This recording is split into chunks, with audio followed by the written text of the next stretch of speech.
I go into more of what is expected in certain genres. My name is Jean. I'm an author, editor, publishing professional. I help you make your writing better. I accidentally said in a recent video that there were some expected structures of romance. People jumped in the comments and they were like, do my genre next. And so I'm going to do the ones that I know really well or that I think are fun to talk about. And so there will be some that I just don't get to or that I don't feel like talking about. But if you want to request yours, go ahead and put it in the comments. We're going to talk about fantasy first. Let's jump in. So if we are looking at a general plot structure, and again, this is not a rule, this is a general guideline. You could ignore all of this. You can ignore everything I say. That's totally fine. So we have a hook at the beginning, and this establishes normal. You're going to do this in one of two ways. So we have either a character who does not know anything about magic, and magic is generally pretty expected in a fantasy story. You're going to find a couple of exceptions, but I'm going to talk about those and why they're not totally exceptions anyway. But so you have a character who doesn't know anything about magic. So this is your Harry Potter, Luke Skywalker characters. And those are a little bit easier to explain the world building because the character doesn't know anything about it. And so the reader can self-insert and have everything explained to them via the other characters in the world. So like Harry has Ron explaining everything to him. He understands like the cultural norms, and then Hermione read everything about it in a book so she can explain it in an academic sense. And Luke has got Obi-Wan explaining everything to him and like guiding, and he's also got like C-3PO, like the robot. So those are very similar to like I lived the culture and I academically understand the culture. And so we've got like a bookish, smart robot person and a person who's lived it and is like, it doesn't see anything exemplary about it at all or extraordinary about it at all, explaining it to your main character. So you can either have someone and then they discover and learn about magic here, or you have a character who knows and already understands the magic in the system and all of the stuff that's happening in the world, and you're inciting incident to something else. So hook establishes normal, inciting incident takes your character off their normal path and puts them on a new one. And then we have some like rising tension and we get to a pinch here. In fantasy, this is often going to be called like a call to adventure. So this is where the character is being given an opportunity to step out of their norm and be called to adventure here. So in Barbie, we see the literal like, no, you have to want to know. I'm going to give you another chance. Please take another chance. This is leaving the Shire. This is platform 9 3/4. This is like leaving the mundane behind and stepping into the fantasy world. We will usually have a crossing the threshold in which a character, so we have a call to adventure and then the crossing the threshold, and then we move into the second act. Sometimes that crossing the threshold can be pushed back a little bit. So we will have a like call to adventure and then we delay or we postpone, and the character feels like they are being forced. They are being pushed out into the world. They have committed to the journey. They are going to be part of this story. Fun and games in fantasy, this is where you're going to introduce side quests. You're going to explore your magic system. You're going to do demonstrations of your magic system. You're going to have, oftentimes you've got a lot of montages of them like learning how to use the magic, learning how to strengthen their magic, seeing the magic fight up against other types of magic. You can do a lot in here. I call this the fun and games section. It's about 25% of your book. This is genre dependent. It changes greatly and drastically depending on your genre, but for fantasy, you're going to see lots of battles, travel, magic, montages, learning to interact with the system.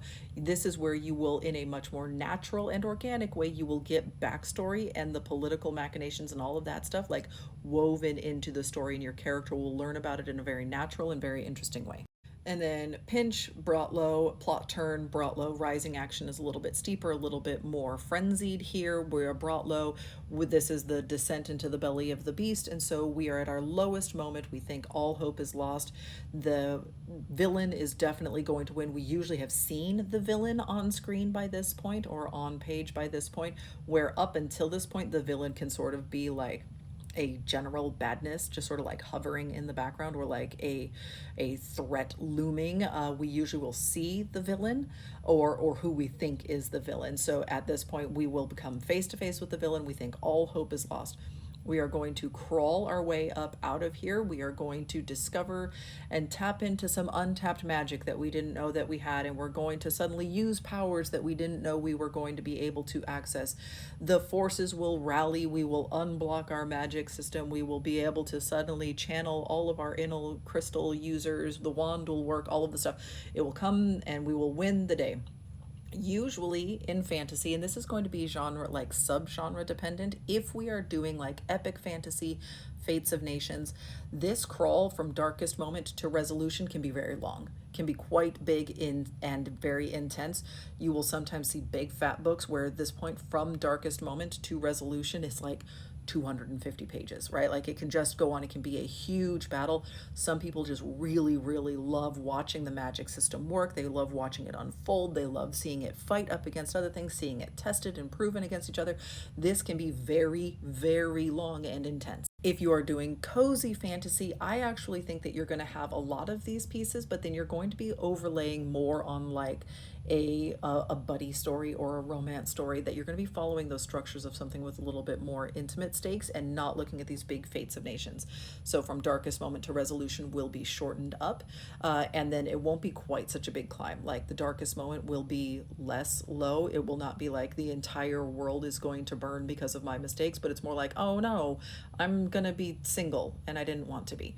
Or, oh no, I'm gonna have to live next door to the person I didn't want to live next door to. So like the low doesn't feel quite as low, and so the dig up out of it is not quite so steep. But then our resolution is going to be settling into that new normal. You do not have to have a happily ever after. You can have a tragic ending. Fantasy readers, if you are in a standalone, they do tend to prefer a happily ever after. Fantasy readers are going to be more prone to expecting a series. You still are going to struggle to sell a series as a debut, but your readers are going to be more prone to expecting it. So if you are self-publishing, you have more leeway and you have more expectations that people are looking for multiple books. Like a trilogy is considered pretty standard, but even 4, 5, 6, 7 books, totally standard within a series.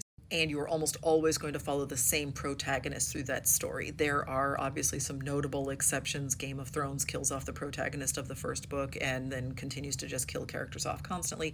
There are, Sarah J. Maas has one where like book 6 is a different protagonist than the other books in the series. So like there are some exceptions to this, but by and large, you're going to follow the same protagonist through the entire series. So we are going to get our resolution, we're going to get our high point, our triumph, and then we are going to settle into our new normal. The denouement after here is not as long. This tale from resolution to ending does not need to be quite as long. Romance has a bit of a longer tail here because the readership really loves seeing the couple happy and in love together.